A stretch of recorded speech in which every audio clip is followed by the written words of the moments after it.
Hey guys, just a bit of an FYI here. This LP of Simon's Quest that I'm uploading here isn't exactly up to snuff in terms of quality. I did this about 2, maybe even 3 years ago. I just recently found the damn thing on my hard drive and needed to get it away. Free up some space. So I figured why not upload the shit first so you could take a look and be the judge. There's really nothing really new and exciting that is being brought here that the countless other LPs of it haven't already done. So just bear that in mind. But regardless, here you go.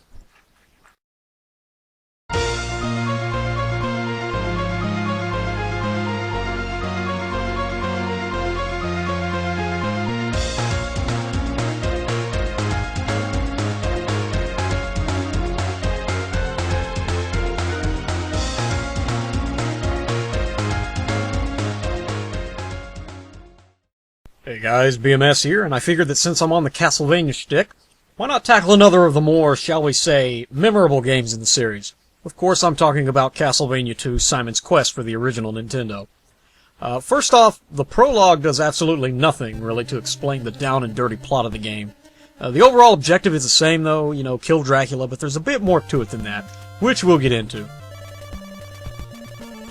Now, to jump right into it here, Castlevania II is completely different from the original or Castlevania 3 gameplay-wise. I mean, it's more of it's actually the first Castlevania game that featured the, what's the term I'm looking for here, Metroidvania, Castleroid, however you want to call it, gameplay. That was really made popular by Symphony of the Night. Well, it was done first here in 1988 with Castlevania II. Some people say it was done poorly, others say it was, well, not as bad. There's really not, stellar reviews on this game here, for reasons that we'll get into. Really, I mean, I don't know, it's not so much of a complete RPG as it's, not turn-based, it's more of an action RPG.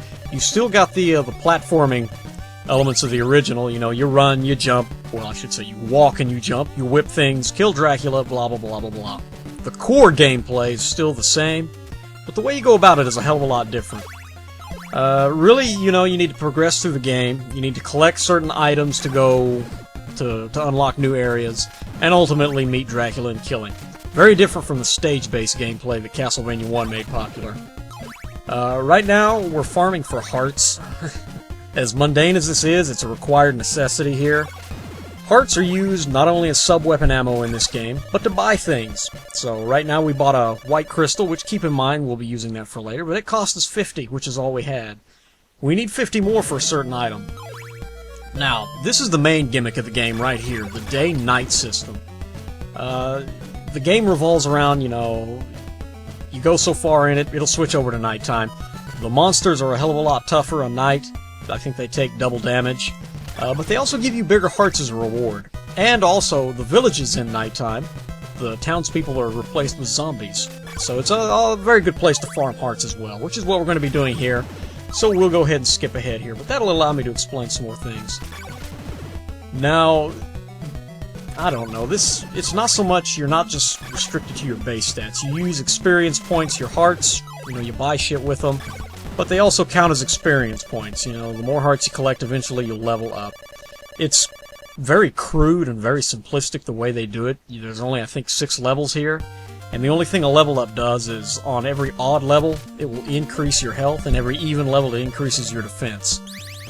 Interesting. I probably should explain that the gimmick of this LP is going to be, number 1, it's going to be a base whip only, the leather whip only. With the holy water only, so I won't be using any of the whip upgrades or any of the additional sub-weapons you can get. Hopefully add a little bit extra challenge to the game, which, really, for a first-time player, it's not that difficult of a game. The main challenge comes with trying to figure out what to do, and this is what most people rag on this game for, is, it's really mundane and very vague about where you're supposed to go next, what item you're supposed to have, what the items do, all that sort of good stuff. It's extremely difficult. Most people back in the day, the internet wasn't around. You had to either get somebody that knew how to beat the fucker, or you had to get a strategy guide. Me personally, I called Blockbuster, and somehow the dude knew, but, to each his own. Anyway, now the way this is set up, the story-wise here, is it takes place sometime after the events of the original Castlevania. During the fight with Dracula, he placed a curse on Simon, and Dracula's, Simon, his wounds have never healed. And now he has to go collect the body parts of Dracula, resurrect him, and kill him, because somehow, of course, that will destroy the curse. And he'll be good to go. Before he dies, you know. I don't know, that seems a bit thin to me, but hey, it's what they had in 1988, so why complain? Now, there's 5 body parts of Dracula that you need to collect, and you collect them in places like this, which there are 5 mansions throughout the game.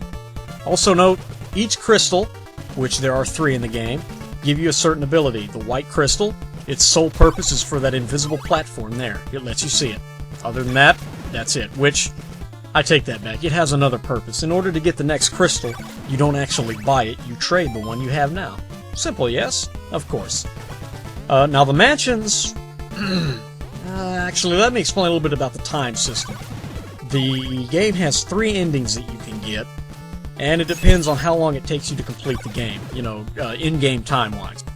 Now, to get the good ending, you have to beat the game in under 8 days. If you beat it between 8 and 14 days, you'll get the second ending, and if you take longer than 15 days, you'll get the bad ending.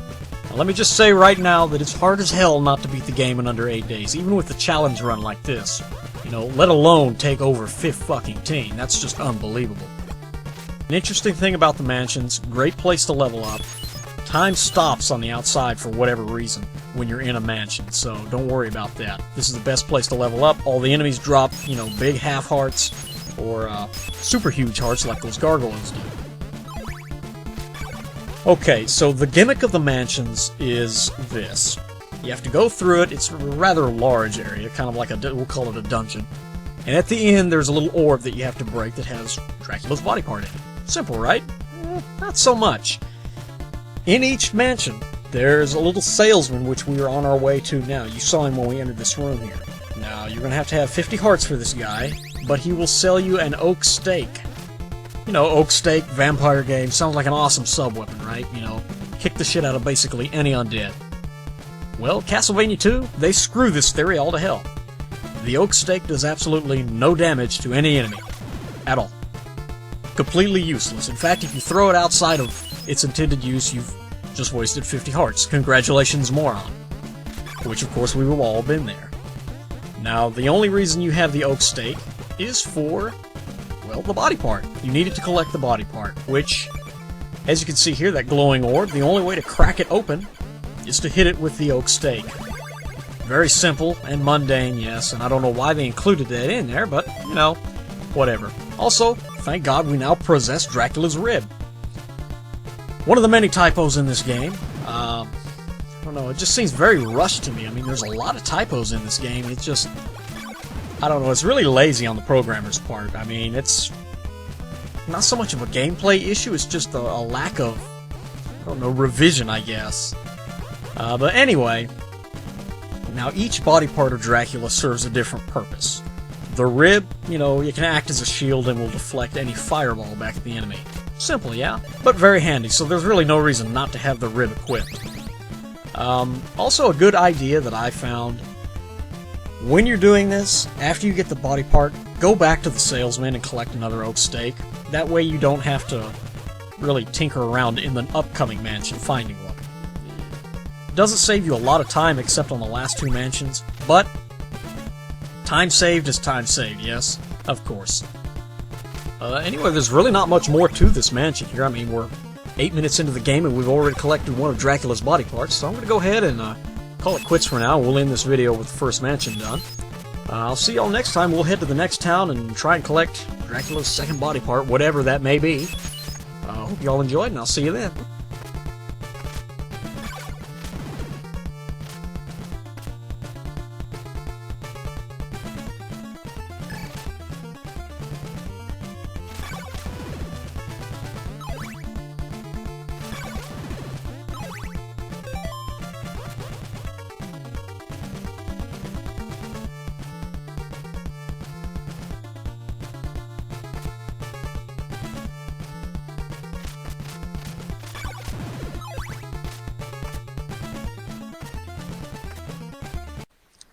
Also, you know, I heard that Simon got cursed by Dracula in their first battle in Castlevania I, so I went back and played through it again just to see if I could locate the point in time that it actually happened, and lo and behold, I found it.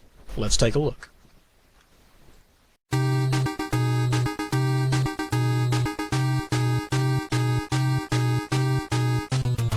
Oh man! Fuck you!